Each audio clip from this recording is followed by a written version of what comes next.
Salut les filles, c'est Vanessa. Donc je vous retrouve aujourd'hui avec la vidéo dont je vous ai parlé il y a quelques jours. Je vous ai dit que j'avais quelque chose à partager avec vous. Salut les filles, alors je vous publie la vidéo que maintenant parce que si vous avez vu la vidéo précédente, vous avez bien compris que je n'ai pas pu publier cette vidéo à temps. Je vous laisse, pour celles qui n'ont pas vu la vidéo, y aller, et sinon pour celles qui l'ont vue, je vous laisse continuer à regarder la vidéo. Bisous! Quelque chose qui me tient énormément à cœur et quelque chose qui est très important et qui arrive à beaucoup de femmes malheureusement et qui n'est pas un sujet qui est très abordé. Enfin moi, pour ma part, c'est un sujet auquel je n'avais presque jamais entendu parler. Et du coup, ça me tenait vraiment à cœur de partager ça avec vous parce que ça arrive à beaucoup de femmes. C'est un sujet qui me tient beaucoup à cœur et dans lequel j'ai envie de m'investir pour pouvoir donner de l'espoir, donner de la force, raconter mon histoire aussi, que des femmes qui vivent ça ou qui vont vivre ça ne se sentent pas seules. Et voilà. Donc on va commencer tout de suite. Donc prenez un petit thé, prenez quelque chose à grignoter parce que je pense que la vidéo va durer un petit bout de temps. Comme vous avez vu sur le titre de la vidéo, c'est une vidéo qui parle du cauchemar que j'ai vécu. Parce qu'on ne peut pas l'appeler autrement, c'est vraiment un cauchemar que j'ai vécu, qui est douloureux autant sur le point physique que sur le point psychique. Et voilà, donc je fais cette vidéo autant pour vous que pour moi, autant pour les femmes qui vont tomber sur cette vidéo que pour moi. En fait, c'est une sorte de, on peut appeler ça comme une sorte de thérapie, je sais pas comment on peut dire ça, mais ça permet en fait de se libérer d'un poids, de quelque chose qu'on a vécu et de tourner la page définitivement et puis d'avancer en fait tout simplement. Donc voilà, comme vous l'avez vu dans le titre de la vidéo, mon cauchemar, ça a été la fausse couche. C'est-à-dire que j'ai appris une grossesse, j'ai appris ma grossesse, etc.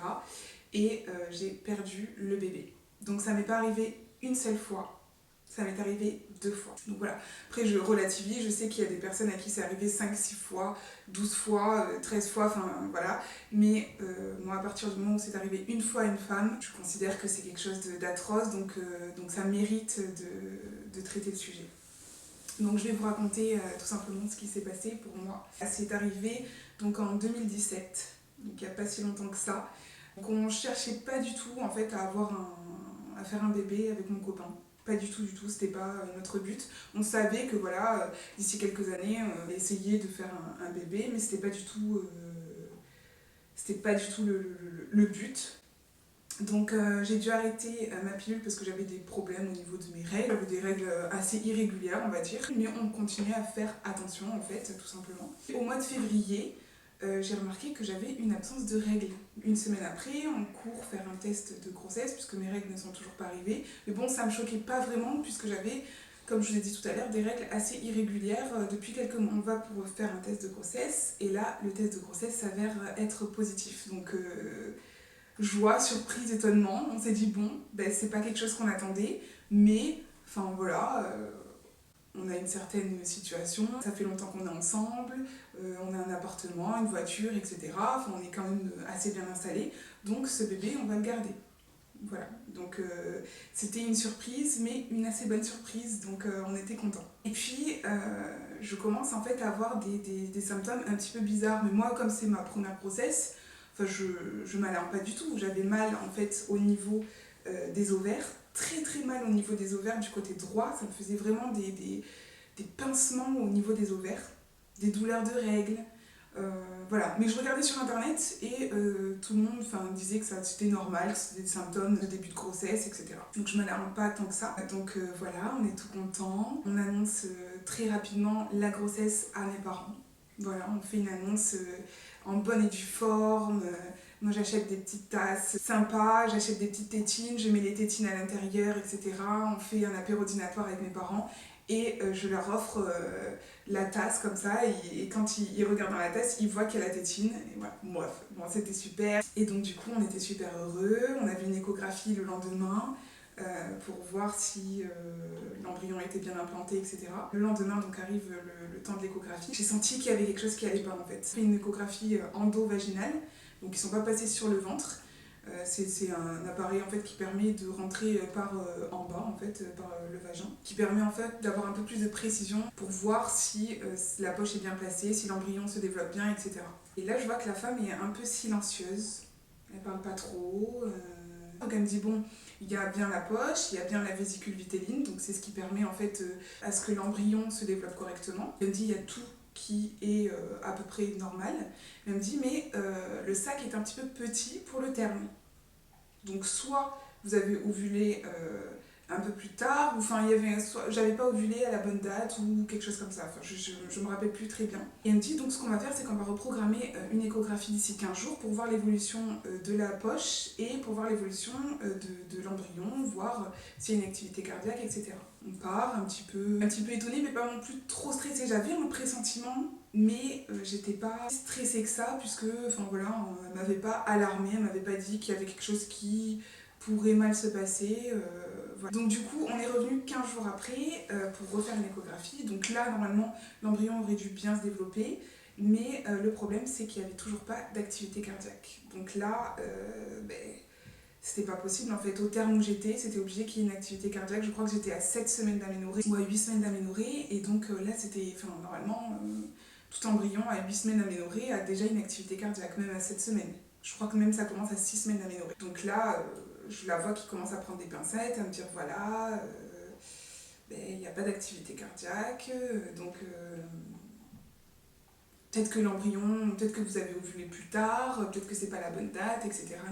Donc un peu stressée, un peu.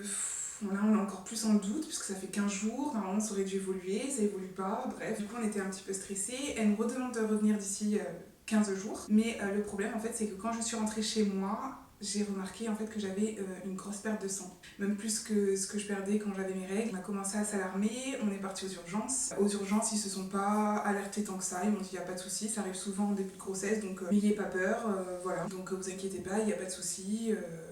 Rentrez chez vous, reposez-vous, surtout pas de shopping, pas de folie, etc. Mais un gros repos et ça va aller. Donc je rentre chez moi, j'exécute ce qu'on m'a dit, les recommandations, je me repose, je fais presque rien, etc. Je vois que ça continue à me faire super mal au niveau des ovaires et je vois que je continue à perdre du sang en fait tout simplement. Donc voilà, j'appelle ma mère pour qu'elle reste avec moi, qu'elle me rassure, etc. Donc elle accepte. C'est quelque chose qui m'a beaucoup aidé d'avoir ma mère avec moi parce que dans ces moments-là, on est vraiment en panique et c'est là qu'on se rend compte qu'on a vraiment besoin de sa maman. Et j'étais vraiment très heureuse qu'elle puisse m'épauler dans cette épreuve-là. On retourne aux urgences, ils me refont une échographie et là ils voient que voilà, pas d'activité cardiaque, la poche a diminué au lieu de grossir et l'embryon ne s'est toujours pas développé comme il fallait. L'interne me dit il va falloir agir. Donc vous avez deux solutions, soit c'est l'aspiration, donc la méthode de l'aspiration, c'est-à-dire anesthésie générale et on aspire tout ce qui se trouve dans l'utérus pour pouvoir vider l'utérus de ce qu'il contient, soit c'est la méthode par médicament. On me recommande vivement de faire la méthode par médicament, donc option que je choisis. Moi j'ai jamais eu ça, donc je sais pas du tout comment ça fonctionne, donc j'écoute les médecins, je choisis la méthode des médicaments. Du coup, ils me disent il faut commencer dès demain. Dès demain, vous prenez les médicaments par voie orale et normalement, vous devriez faire la fausse couche, vider votre utérus dans la journée. Voilà. Donc je rentre chez moi.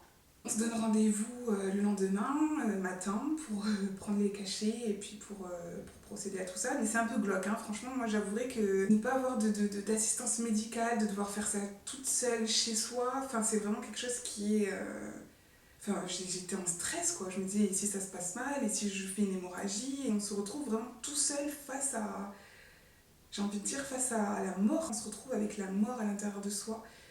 Et ça, c'est quelque chose qui est quand même dur à encaisser, quoi. Et se dire que cette mort-là, il faut l'évacuer. Il faut l'enlever de son corps, il faut faire le deuil de la projection qu'on s'est faite avec cet embryon, etc. Parce que, je suis désolée, mais à partir du moment où on nous dit qu'on est enceinte, il y a une projection automatique qui se fait, on se projette en tant que maman. De toute façon, c'est la nature humaine de se projeter dans le futur, en fait. Donc, bref. Donc, ma mère vient le matin, je prends les cachets. Je sens que je perds beaucoup plus de sang, que j'ai des grosses crampes, mais c'est pas ce qu'on m'avait dit, c'est pas ce que j'avais lu sur internet. Moi j'avais lu que voilà, j'aurais des énormes crampes, que je serais presque par terre au point de l'évanouissement, etc. Et là c'était pas ce que je ressentais, donc je savais qu'il y avait quelque chose qui marchait pas. Donc on a attendu 2-3 jours, et puis on est retourné aux urgences pour faire une échographie, pour voir si effectivement l'utérus était vide. Malheureusement, l'utérus n'était pas vide, il y avait encore la poche, il y avait encore tout était encore là. Donc il fallait recommencer l'opération. On encaisse le coup parce qu'on a envie de s'en débarrasser le plus vite possible, on n'a plus envie de ressentir cette douleur, on n'a plus envie d'être mal psychiquement, enfin psychologiquement. On n'a plus envie d'être mal, on a envie de tourner la page une bonne fois pour toutes et que ce soit fini, quoi. Et là, on m'apprend qu'il faut qu'encore je recommence à prendre des cachets et que, enfin voilà, c'est pas du tout fini en fait. On recommence à prendre des cachets, etc. Et pareil, quelques jours après, on va voir à l'hôpital pour faire le contrôle et toujours pareil, j'ai rien perdu. Là, ils me disent, là, ça commence à être un peu compliqué, on peut pas vous refaire reprendre des cachets, vous en avez déjà pris 2 fois, il va falloir passer par la méthode de l'aspiration. Donc là, c'est le choc, encore une fois, je me dis, bon, c'est pas possible, cette poche ne veut pas s'en aller, quoi, elle est bien accrochée, et enfin voilà, bref. Donc du coup, on prend rendez-vous pour 15 jours ou un mois après, donc pendant 15 jours, un mois, je suis restée avec ma poche, avec l'embryon qui ne se développait plus dans mon ventre, donc c'était horrible, autant vous dire que j'étais vraiment mal. Parce que quoi que je faisais, je savais que j'avais la mort en moi et c'était dur d'accepter ça et de se sentir bien et de faire comme si de rien n'était. C'était impossible, autant vous le dire. Donc j'attendais avec impatience le moment de l'opération. Le jour de l'opération arrive. Donc là, on se retrouve dans une chambre avec plusieurs personnes. Je crois qu'on était 3 dans la chambre, si je ne me trompe pas. Et c'est assez impersonnel, en fait. On vous apporte une charlotte à mettre sur la tête, une blouse à mettre, et puis on attend, en fait, tout simplement d'aller au bloc. Donc moi, ça a été assez rapide, merci, parce que j'étais en mode stress total. Ils m'ont passé 1 ou 2 cachets pour préparer, en fait, l'ouverture du col, je crois, et pour m'apaiser, pour être pas trop stressée. Ensuite, le brancardier est arrivé, il nous fait traverser les couloirs de l'hôpital et on arrive dans la salle d'opération, en fait, tout simplement. Donc voilà, ça se passe comme, je pense, ça se passe comme dans une salle d'accouchement. On a les étriers, on s'installe, etc. Et ensuite l'anesthésiste arrive, il nous fait donc l'anesthésie générale et c'est parti. Donc l'avantage en fait de cette solution, c'est que du coup on se réveille, on ne sent rien, on n'a rien senti. On est sûr que tout est évacué, on est sûr que tout est rentré dans l'ordre après cette opération, donc c'est l'avantage. Mais on n'a rien senti en fait. On rentre, on a quelque chose dans son corps, on ressort, on n'a plus rien et on s'en est même pas aperçu, on s'est même pas aperçu de ce qui s'est passé, on n'a rien senti, etc. Donc ça c'était au mois d'avril 2017. Donc de février à avril 2007, c'était un cauchemar vraiment sans nom. J'avais l'impression de perdre totalement pied, enfin, c'était horrible, c'était une abomination. Ensuite, c'était pas fini parce qu'en fait il y a eu la chute des hormones qui a commencé à faire son apparition et en fait j'ai passé un été vraiment un enfer, quoi. Je suis tombée dans une dépression, je sortais plus, je voyais plus personne, je suis tombée dans une espèce de phobie hypochondriaque, c'est-à-dire que j'avais peur de tout, de toutes les maladies, de tout, mais vraiment j'étais en mode stress total. J'avais commencé à développer des maux de tête atroces, j'ai commencé à avoir un dérèglement au niveau de mes règles, c'est-à-dire qu'en fait elles duraient 2 jours et elles étaient vraiment pas du tout abondantes. Donc j'ai commencé à me renseigner sur internet, chose qu'il ne faut pas faire, ne jamais se renseigner sur internet, même si bon dans ce cas-là ça m'a quand même un peu aidé et qu'on a un petit peu trouvé la solution grâce à ça, mais ça envenime trop les choses et c'est horrible. En me renseignant sur internet, j'ai découvert ce qu'on appelle les synéchies. C'est en fait un accolement des parois de l'utérus qui peut se produire en fait après ce type d'opération, donc après une aspiration. Si ça a été fait un petit peu trop fort, l'utérus en fait pour se défendre il se colle, enfin il y a des parties de l'utérus qui se collent, du coup ça peut empêcher les règles de s'écouler normalement, ça peut empêcher un embryon de s'implanter aussi et ça peut causer pas mal de troubles en fait au niveau gynécologique. Je suis partie voir un gynécologue, 2, 3 qui m'ont dit mais non, il n'y a pas de souci, c'est juste parce que vous avez fait une aspiration, vos règles vont revenir normales, etc. Mais je savais que ce n'était pas dû à ça en fait, donc je savais qu'il y avait quelque chose qui allait pas. Parce que j'avais jamais eu ce problème de règles là, je savais qu'il y avait un problème. Donc j'ai cherché sur internet un professionnel qui pourrait justement me faire un diagnostic plus précis, de voir à l'intérieur de l'utérus ce qui se passait, est-ce qu'il y avait ou non des synéchies. Donc on est parti voir ce gynécologue qui m'a fait l'intervention, ça s'appelle une hystéroscopie. Donc ça fait hyper mal. Enfin, moi personnellement ça m'a fait super mal. En fait c'est simplement une opération qui permet d'injecter un produit en fait dans l'utérus. Avec une caméra ils vont voir en fait comment est constitué l'utérus, s'il y a des synéchies, s'il y a des problèmes, s'il y a des fibromes, s'il y a un quelconque problème en fait dans l'utérus. Donc là il m'a fait l'intervention sous anesthésie locale, donc on voit tout, on peut poser des questions. On a un écran télé en fait qui permet de voir ce qui se passe en temps réel, etc. Donc ça c'est plutôt rassurant puisqu'on peut poser des questions, on est éveillé en fait, on sait ce qui se passe, on peut dire si ça nous fait trop mal, etc. Et là, le docteur a bien vu qu'il y avait une petite synéchie qui bloquait en fait l'écoulement un petit peu des règles. Donc il me l'a enlevé directement sur la table d'opération, là, en anesthésie locale. Et j'ai commencé à retrouver mes règles à peu près normalement. Donc c'était un soulagement, j'étais contente, j'avais trouvé le diagnostic. On m'avait réparé cette petite erreur. Le gynécologue m'a dit il n'y a pas de souci, maintenant votre utérus est réparé, il n'y a pas de souci, vous pouvez recommencer à tomber enceinte, etc. Comme je vous l'ai dit en début de vidéo, notre objectif c'était pas du tout de tomber enceinte, mais en fait après cette expérience-là, j'avais vraiment le désir d'enfant, chose que j'avais un petit peu avant, mais enfin voilà, c'était pas pour tout de suite en fait. Alors que là, dès qu'on m'a dit que mon utérus était réparé, entre guillemets, j'avais qu'une chose en tête, c'était de retomber enceinte et que là ça tienne et que voilà, enfin voilà. Donc ça s'est passé au mois de septembre, je crois, ou octobre. Non, au mois de septembre. Et en fait, donc j'ai pas repris la pilule, si je me trompe pas, non, j'ai pas repris la pilule. Et en fait, je suis tombée enceinte, je crois, 2 semaines après l'opération. Donc c'était un peu trop tôt. Il faut croire que c'était un peu trop tôt puisque cette grossesse non plus n'a pas tenu.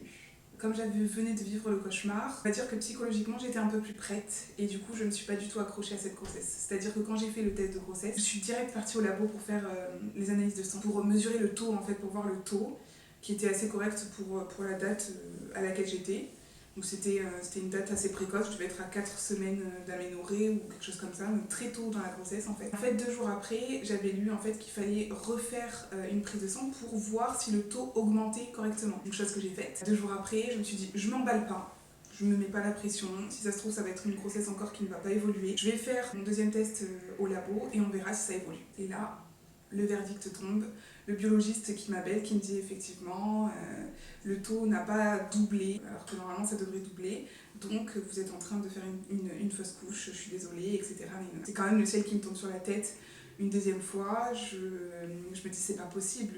Une deuxième fois ça m'arrive, là on commence à perdre espoir, on se dit voilà je vais jamais avoir d'enfant, j'ai peut-être un problème plus sérieux ou c'est peut-être mon copain qui a un problème. Mais en fait le fait d'avoir vécu cette expérience traumatisante juste quelques mois avant, en fait ça m'a donné la force de ne pas être accrochée à cette grossesse et de me relever on va dire un peu plus vite et de vouloir tourner la page le plus rapidement possible. On va quand même faire l'échographie de datation à l'hôpital pour voir si effectivement est-ce que le labo s'est trompé ou est-ce qu'effectivement la grossesse, on n'a plus d'espoir à se faire sur cette grossesse. On arrive directement dans la salle d'échographie et là la dame nous dit c'est mort, il n'y a pas d'activité cardiaque, vous êtes en train de faire une fausse couche. Donc je le savais déjà puisque le biologiste me l'avait dit, mais en fait la manière dont elle me l'a dit, c'est tellement impersonnel, tellement sans empathie. On va avoir tellement de cas en fait comme ça qu'il te le balance en pleine face et il n'y a pas d'empathie, en fait il n'y a rien du tout. Là, je me suis effondrée quand même parce que je réalisais en fait, même si je le savais, mais je réalisais vraiment que voilà, il n'y avait vraiment plus d'espoir pour cette grossesse non plus. Ils nous disent ce que vous devez faire, c'est que vous allez directement en bas aux urgences, ils vont vous dire ce que vous devez faire, etc. Donc là, ni une ni deux, on va au service des urgences juste en bas. Et là, la femme me dit il faut que vous fassiez une intervention, que soit vous prenez les cachets, soit vous faites l'aspiration. Mais vu que vous avez déjà fait l'aspiration il y a quelques mois, je vous recommande de prendre les cachets. Ce sera un petit peu moins agressif pour votre utérus. Donc je dis ok. Il me donne cette fois-ci un premier comprimé que je dois prendre obligatoirement avec la gynécologue. Et elle me dit vous prenez ces 2 cachets de Cytotec et vous les insérez dans le vagin pour provoquer la fausse couche. Donc j'ai dit il faut savoir que moi je l'ai déjà fait la dernière fois, j'ai déjà fait 2 prises de Cytotec, une par voie orale et ensuite une par voie vaginale et les 2 prises n'avaient pas fonctionné. Elle m'a dit oui mais vous inquiétez pas, là je vous ai donné un médicament avant qui va provoquer des contractions et qui va préparer votre utérus pour la fausse couche, pour l'évacuation. Donc on a procédé à l'insertion des médicaments et là par contre j'ai senti qu'il y avait quelque chose qui fonctionnait puisque j'ai eu une douleur comme je n'ai jamais ressenti. Une douleur de règles, mais fois 1000, vraiment. Tellement j'avais mal, j'avais envie de vomir, tellement je me sentais pas bien et j'avais envie de tomber dans les pommes. Donc c'est passé très rapidement, c'est-à-dire qu'on a inséré les cachets à 10h, à 1h c'était fini.